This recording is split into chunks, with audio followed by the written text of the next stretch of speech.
I woke up to the sound of construction equipment tearing through the piece of my Montana property, and my first thought was that someone had made a catastrophic mistake.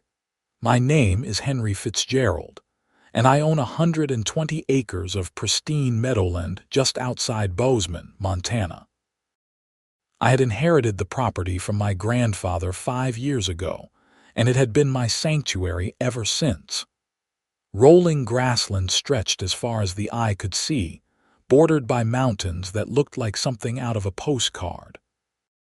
I ran a small cattle operation, nothing fancy, just enough to keep the land working and myself satisfied. 20 head of Angus cattle, rotating through different pastures throughout the year. It was simple, honest work, and it was mine. But that morning in early May, everything changed.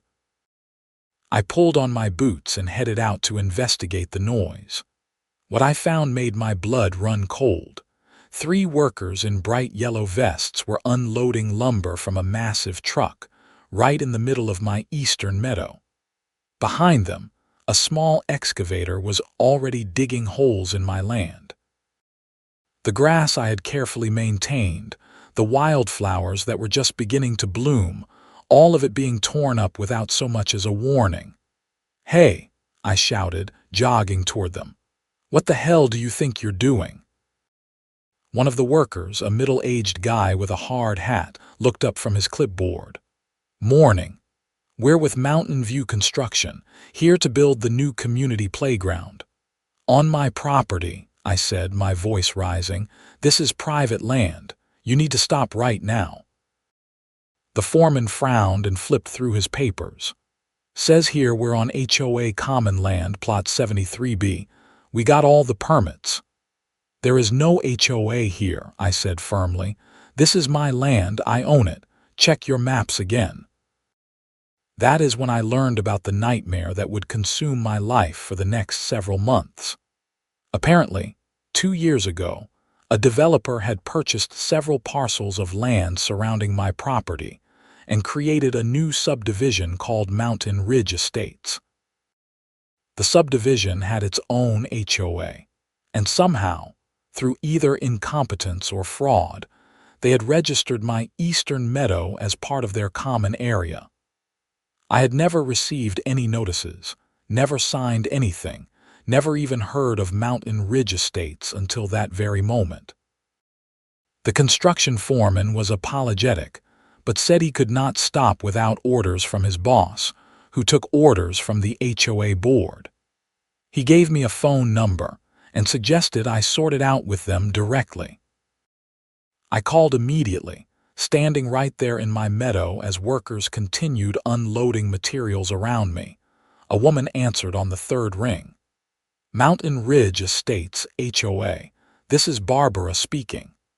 I explained the situation as calmly as I could manage, which admittedly was not very calm. Barbara listened with what I could only describe as condescending patience. "Sir, I understand your concern, but our records clearly show that parcel as HOA property.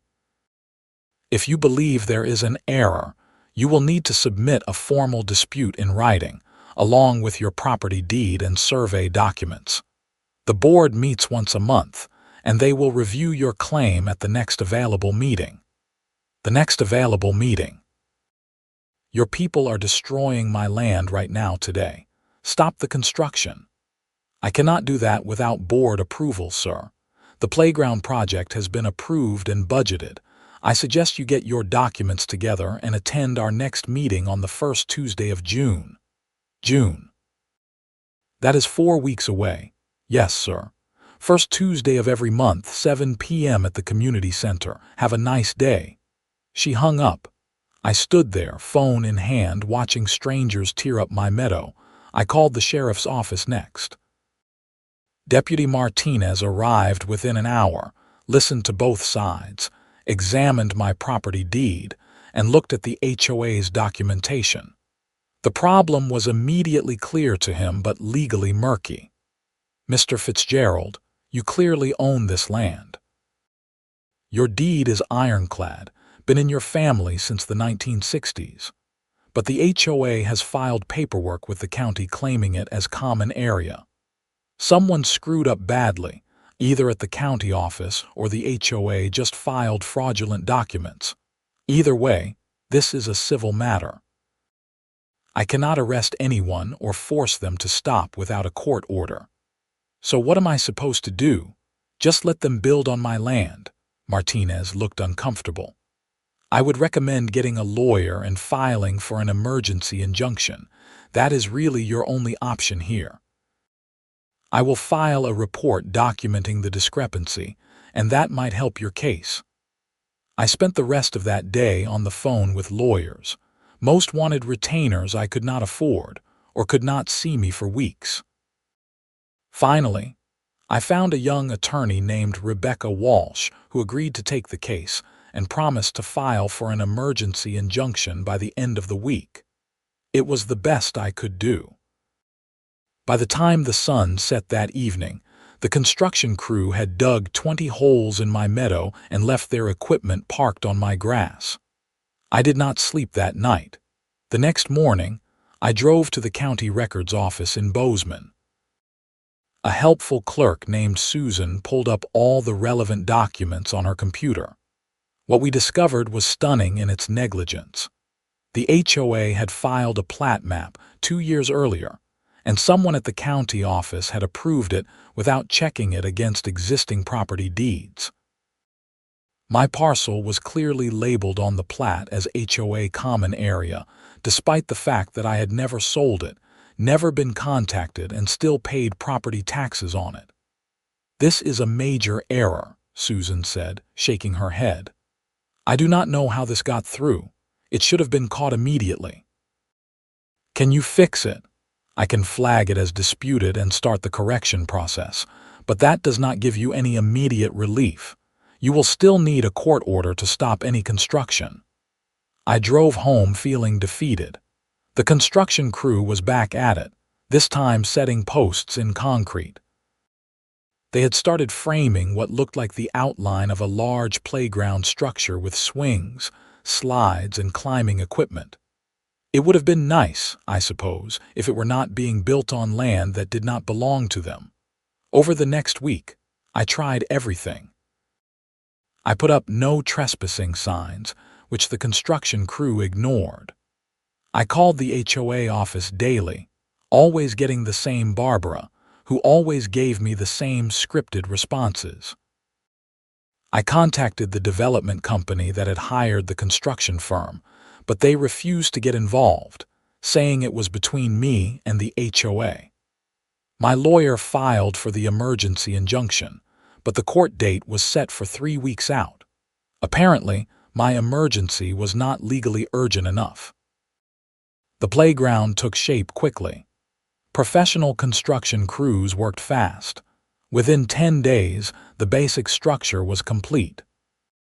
Swings hung from sturdy beams. A twisting slide gleamed in the sun. Monkey bars and climbing walls stood ready for children who would be trespassing on my property to use them. I attended the HOA meeting on the first Tuesday of June with my lawyer. The Mountain Ridge Estates Community Center was a nice building, all modern architecture and big windows overlooking their manicured subdivision. Inside, about 30 residents sat in folding chairs facing a long table where the HOA board presided. The board president was a woman named Karen Ashton, and she was exactly what I had expected. Mid-40s, highlighted blonde hair cut in that specific style that somehow every HOA president seemed to have, and an expression that suggested she had never been told no in her life. Karen called the meeting to order with a sharp rap of her gavel. They went through standard business first, budget reports, complaints about barking dogs, someone's fence being the wrong shade of brown. Finally, after 45 minutes, they got to me. "We have a guest tonight," Karen said, her voice dripping with false sweetness. "Henry Fitzgerald, who claims that our beautiful new playground is built on his property. Mr. Fitzgerald, you have 5 minutes to present your case." My lawyer stood and presented our evidence. My deed, my survey, my tax records, all proving beyond any doubt that I owned the land. She explained the error in the county records and provided documentation of the correction process already underway. It was clear, concise, and irrefutable. Karen listened with her arms crossed. When Rebecca finished, Karen smiled. "Thank you for that presentation. However, the HOA has also done its due diligence. When we purchased the land for our development, we had professional surveys done. Those surveys clearly showed the playground parcel as unclaimed common area. We followed all proper procedures, filed all correct paperwork, and spent over $60,000 of our homeowners' money building a facility for our community's children. We are not simply going to tear it down because you wave some old papers around." "These old papers are a legal property deed," Rebecca said sharply. "Your survey was wrong. The county has already acknowledged the error." "The county has acknowledged that there is a dispute," Karen corrected. "Until a court rules otherwise, we consider the matter settled. The playground stays." Several board members nodded. A few residents clapped. I felt my face getting hot. "You are trespassing," I said, standing up. "You built on my land without permission. That is illegal." "That is your opinion," Karen said dismissively. "Our legal team disagrees. If you want to pursue this, we will see you in court. But I warn you, this HOA has substantial legal resources, and we will protect our community's interests vigorously." The meeting moved on to other topics. We were dismissed, just like that. Outside, Rebecca put a hand on my arm. "That went about as well as I expected. Do not worry. We have the law on our side. The injunction hearing is next week, and once the judge sees the evidence, they will have to stop using the playground and likely remove it. And if they do not, they will. Trust me." But I did not trust the system anymore.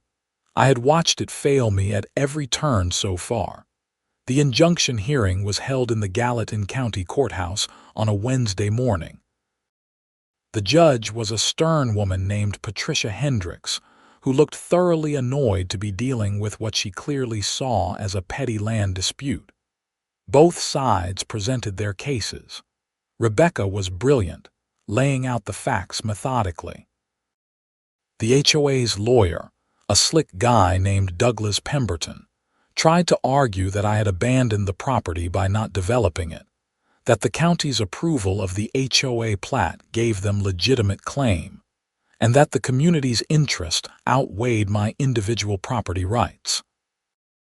Judge Hendricks asked pointed questions. She seemed skeptical of the HOA's position, especially when Pemberton could not explain how they had surveyed the land without discovering my existing deed. After 2 hours of arguments, she took a brief recess to review the documents. When she returned, she looked tired. "I am granting a preliminary injunction," she said. "The HOA will cease all use of the playground structure immediately pending a full trial to determine rightful ownership. Furthermore, the HOA is ordered to remove all signage directing residents to the playground and to post notices that the facility is closed. Mr. Fitzgerald, you are within your rights to secure the area to prevent trespassing. This order is effective immediately." I felt a surge of relief. Finally, someone with authority had listened. Karen Ashton's face turned red. "Your Honor, that playground cost $60,000. You cannot just shut it down." "I just did," Judge Hendricks said flatly. "You should have verified ownership before building. Court adjourned."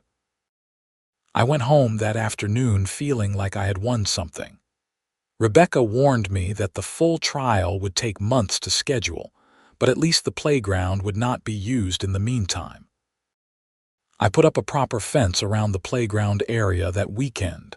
Nothing fancy, just T-posts and wire to mark the boundary and keep people out. The HOA ignored the injunction immediately. The following weekend, I drove past the playground and saw dozens of children playing on the equipment, parents watching from benches that had been installed along the perimeter. The fence I had put up had been cut down and removed. New signs pointed toward community playground with arrows and cheerful graphics. I called my lawyer. She called the court. The court issued a contempt order. The sheriff's office served it to Karen Ashton personally. She paid the $500 fine without comment and changed nothing.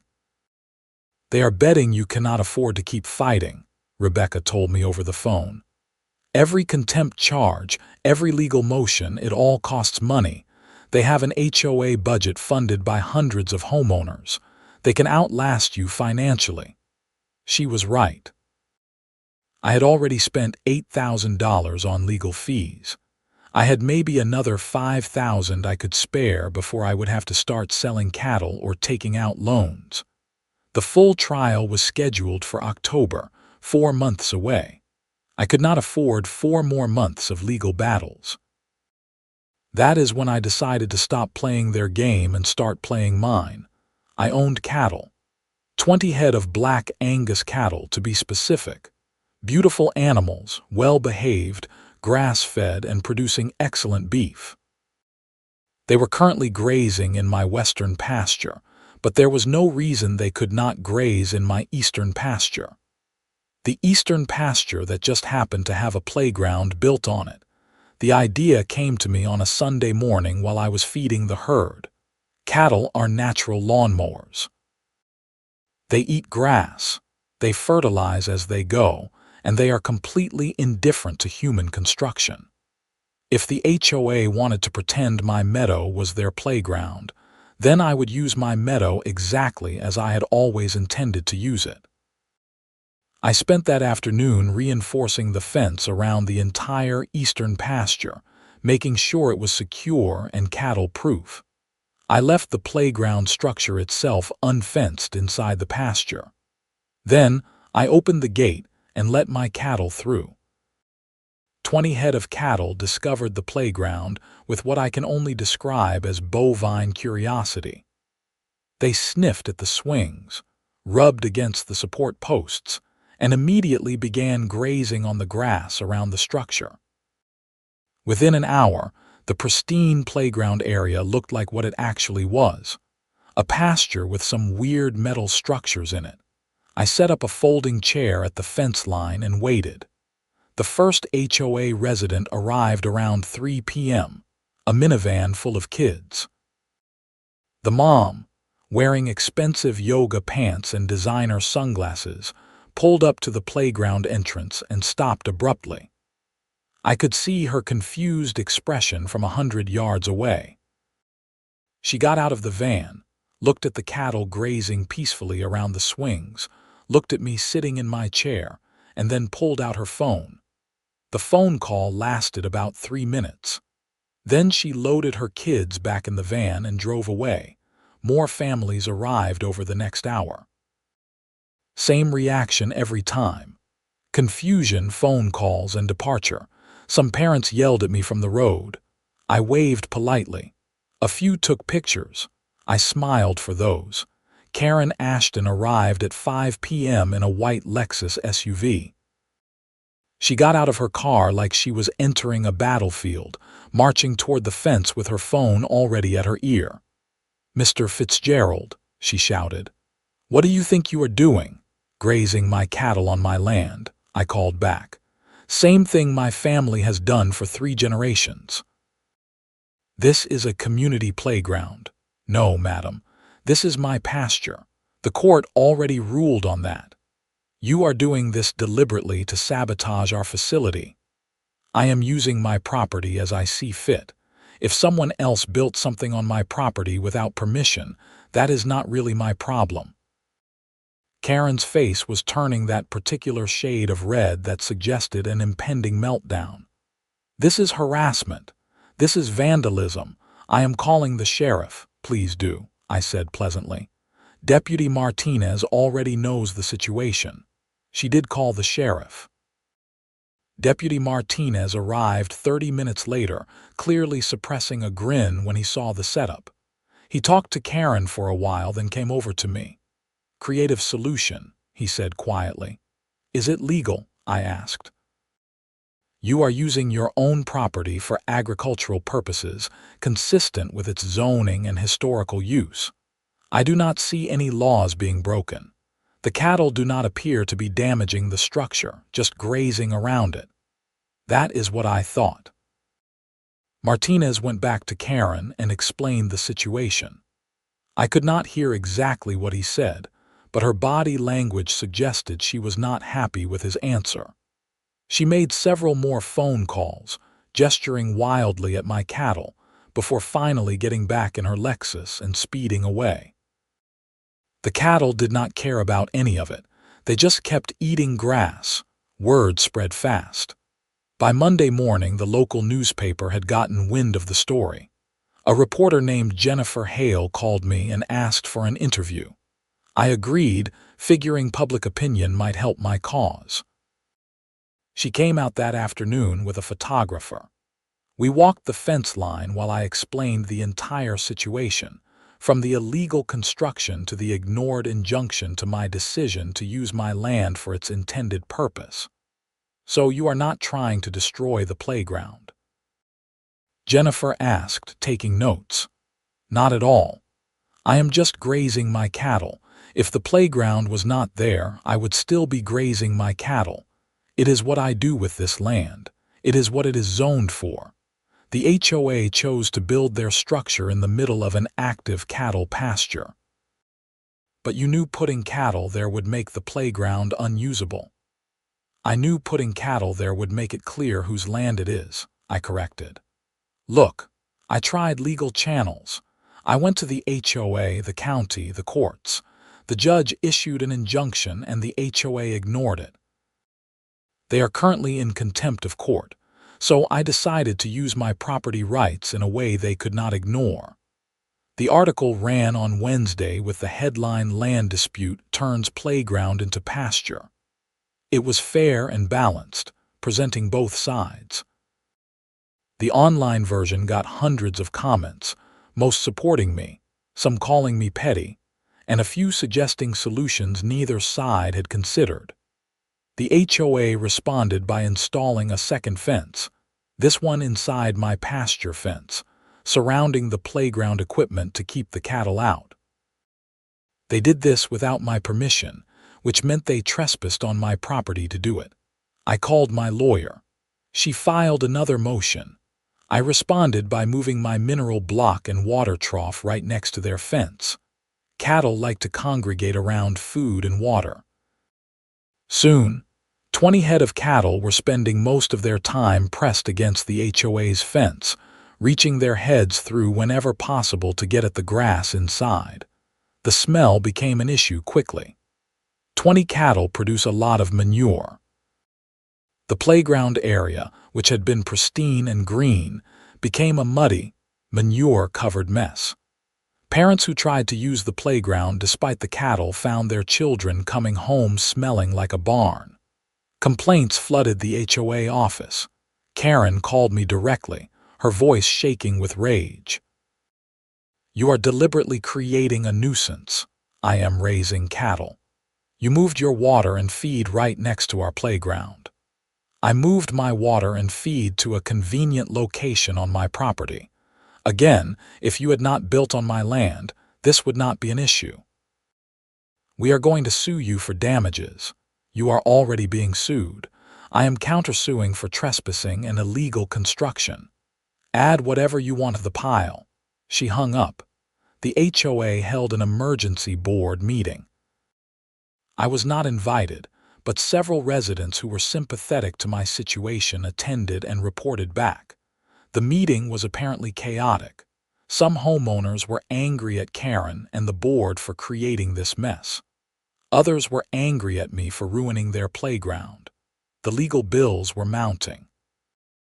The playground was unusable, and every day my cattle grazed happily, making the situation worse. One board member, a reasonable man named Tom Chen, suggested the obvious solution: Admit the mistake, remove the playground, settle with me, and build a new playground on land they actually owned. Karen refused. She had staked her reputation on this fight and was not backing down. Meanwhile, nature was taking its course.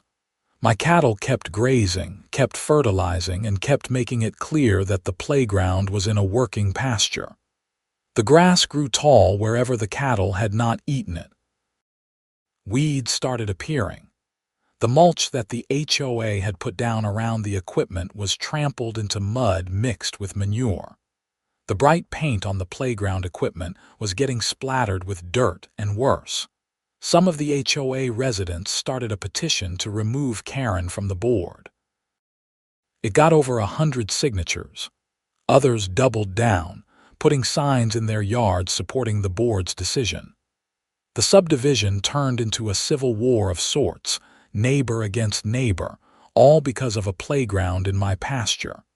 In late July, the HOA tried a new tactic. They sent a company to clean and maintain the playground despite the cattle. Professional cleaners showed up with power washers and cleaning supplies.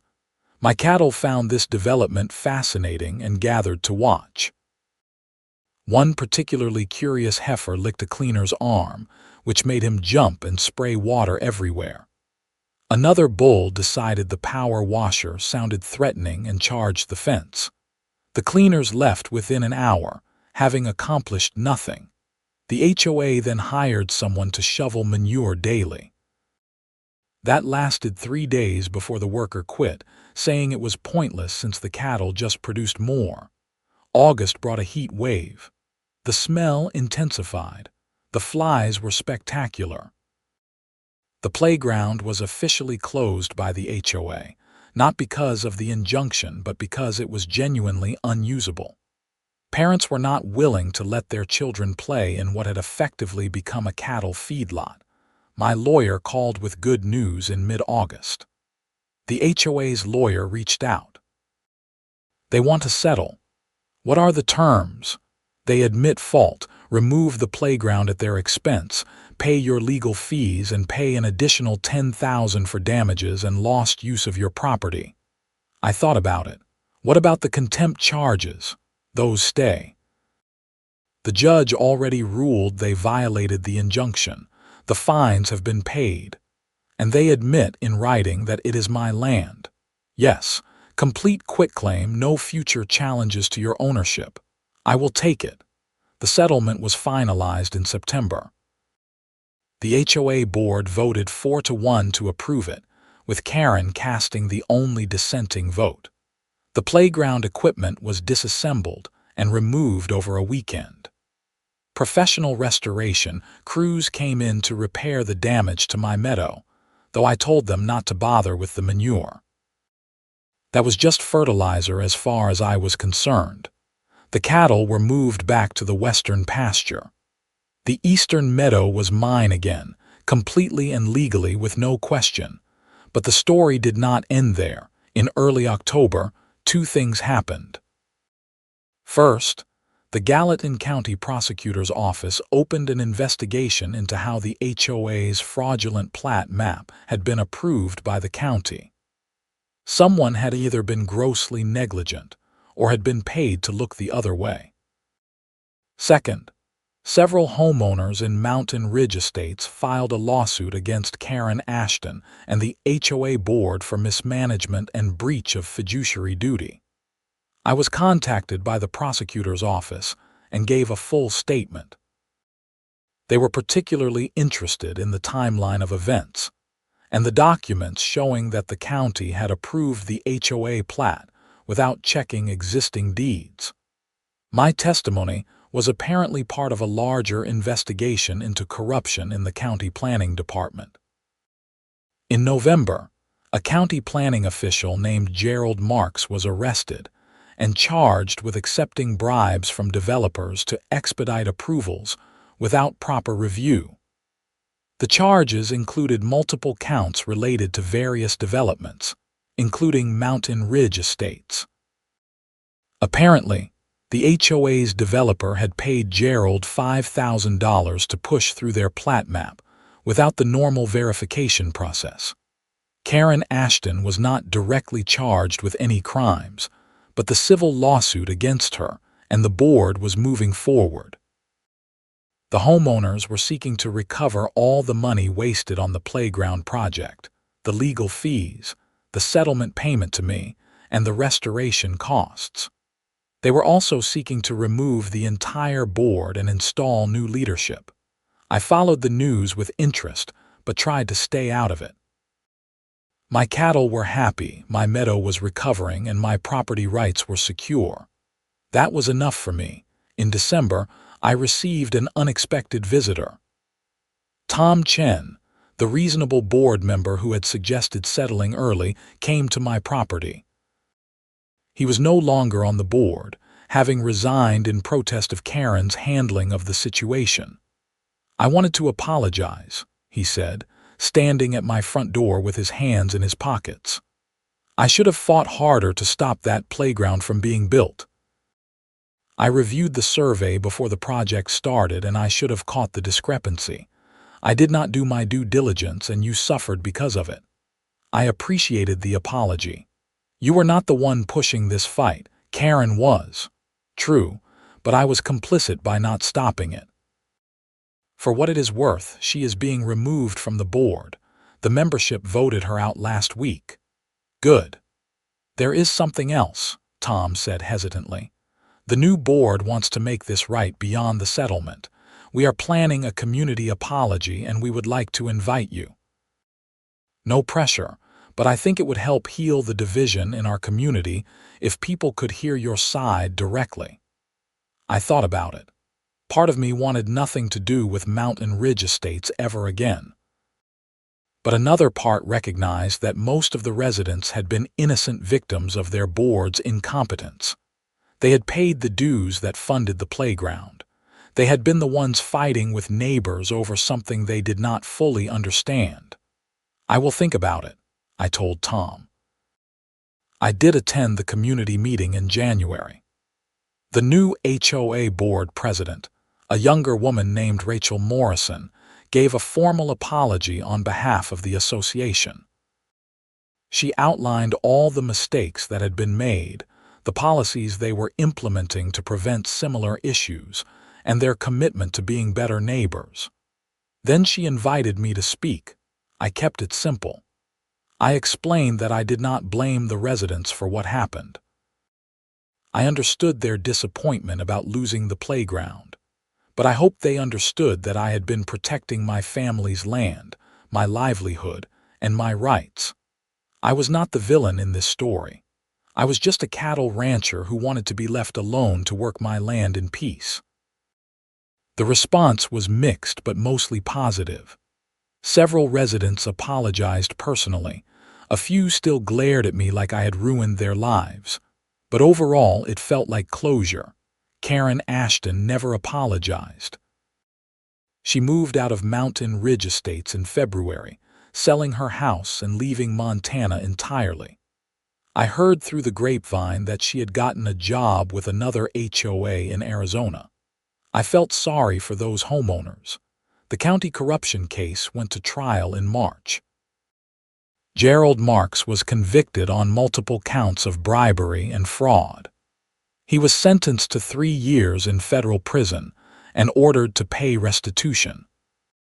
The judge was particularly harsh in her sentencing statement, noting that Marks had betrayed the public trust and caused substantial harm to innocent property owners.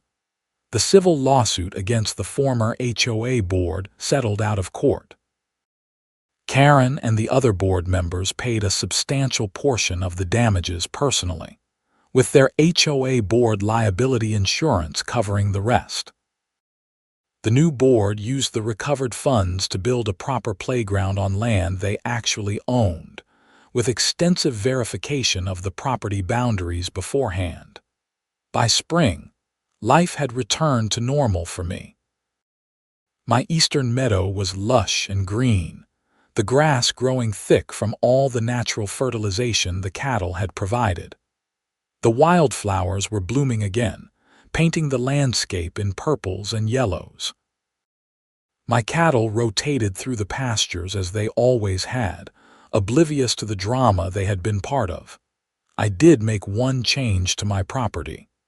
At the entrance to my eastern meadow, I installed a sign. It was a nice wooden sign, professionally made, with carved letters that said, Fitzgerald Family Ranch, ESD, 1967, private property, cattle grazing area. Below that, in slightly smaller letters, I added, Verify property lines before building. It made me smile every time I saw it. The local newspaper did a follow-up article in April, 1 year after the whole thing started. Jennifer Hale interviewed me again, asking how I felt about everything that had happened. Vindicated, I told her honestly, but also tired. I never wanted a fight. I just wanted to be left alone to work my land. The system failed me at multiple points, and I had to find creative ways to protect my rights. I am glad it worked out, but I wish it had never been necessary. Any advice for others in similar situations? I thought about that. Know your property lines. Keep good records. And do not be afraid to stand up for your rights, even when it feels like the whole world is against you. Sometimes being stubborn is the same thing as being right. The article quoted several legal experts who noted that my case had highlighted serious problems with property verification processes in many counties. Several states, including Montana, were reviewing their procedures to prevent similar issues. My little land dispute had apparently sparked some actual reform. In May, I attended the grand opening of Mountain Ridge Estate's new playground. It was built on land that was definitely, verifiably, completely owned by the HOA. The new board had invited me as a gesture of goodwill, and I decided to accept. It seemed like the right thing to do. The playground was nice, maybe even nicer than the one they had tried to build on my land. Children played on the equipment while parents watched from proper benches.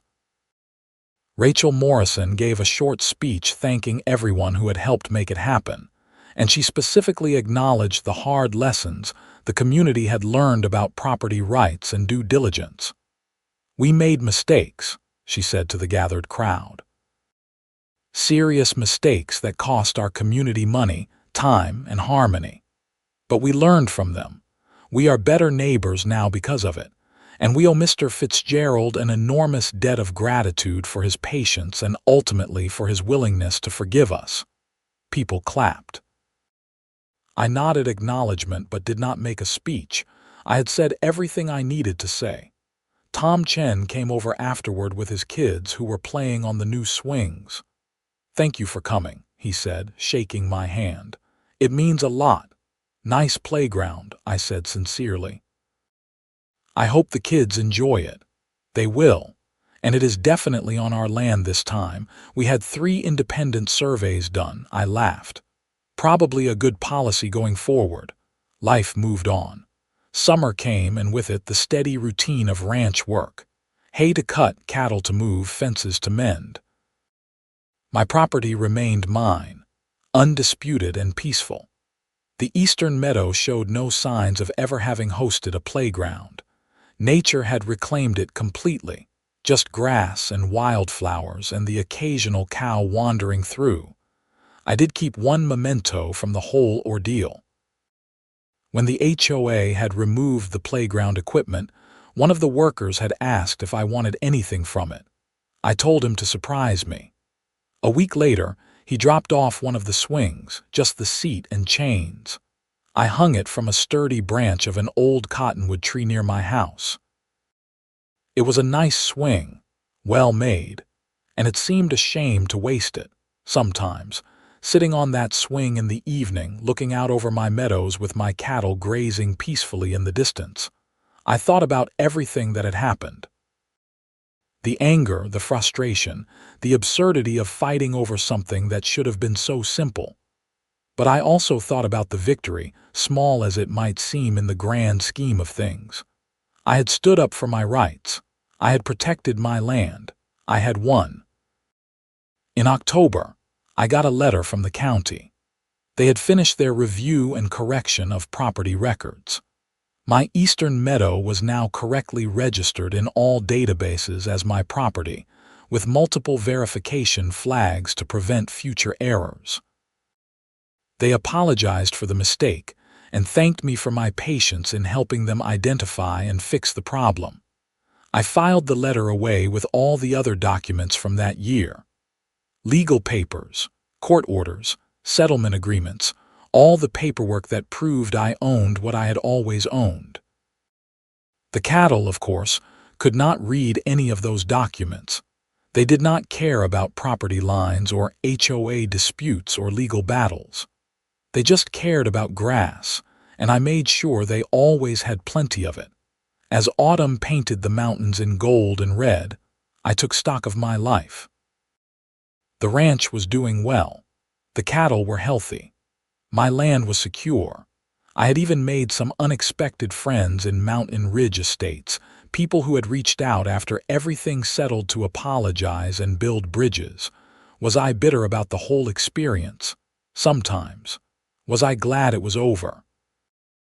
Absolutely. Would I do anything differently if I had to do it again? Maybe hire a lawyer sooner, maybe be more aggressive about stopping the construction immediately. But overall, I was satisfied with how I had handled it. I had not compromised my principles. I had not backed down when it would have been easier to just let them win. And I had found a solution that was creative, legal, and ultimately effective. The cattle grazing in the playground had been the turning point. It had made national news in a small way, one of those quirky stories that people shared on social media with laughing emojis. But for me, it had been deadly serious. It was my stand, my line in the sand, my declaration that I would not be pushed around by an HOA that thought money and lawyers could overcome basic property rights. In December, almost 2 years after the construction crew had first torn up my meadow, I stood in that same spot with my grandfather's old property map. He had drawn it by hand in the 1970s, marking every fence line, every water source, every significant feature of the land. In one corner he had written in his careful handwriting, "Fitzgerald land, keep it working, keep it wild." I had done that. Through everything, I had kept it working and kept it wild. The cattle had helped with that, turning an attempted playground back into the meadow it was meant to be. Nature had done the rest. As I stood there in the cold December air, my breath fogging in front of me, I heard the sound of cattle lowing in the distance. My herd, doing what they had always done, what they would keep doing long after this whole stupid dispute was forgotten. Grazing, living, being part of the land in a way that no playground ever could be. I folded the map carefully and put it back in my truck. The sun was setting behind the mountains, painting the sky in shades of orange and purple. It was beautiful, the kind of beauty that reminded me why I lived here, why I fought for this land, why I would keep fighting for it as long as I drew breath. The HOA had learned a hard lesson about property rights. The county had learned about the importance of verification. The community had learned about the costs of leadership failures. And I had learned that sometimes the simplest solutions were the most effective. When they built a playground on my meadow, I grazed my cattle there and let nature take over. It was not fancy or complicated, but it worked. As I drove home that evening, past the new playground in Mountain Ridge estates where children still played safely on land that actually belonged to the HOA, I felt no animosity. Just a quiet satisfaction that everything had worked out as it should.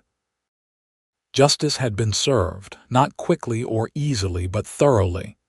The sign at my property entrance stood proud in the fading light, its message clear. This was Fitzgerald land. It had been for 3 generations, and if I had anything to say about it, it would be for 3 more.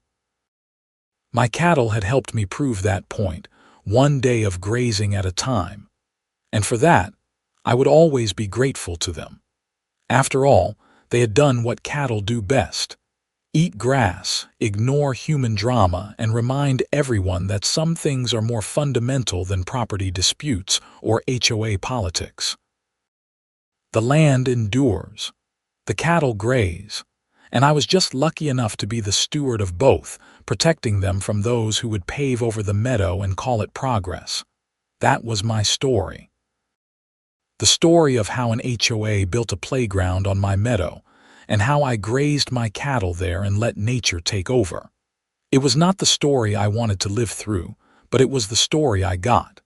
And in the end, I suppose that was enough.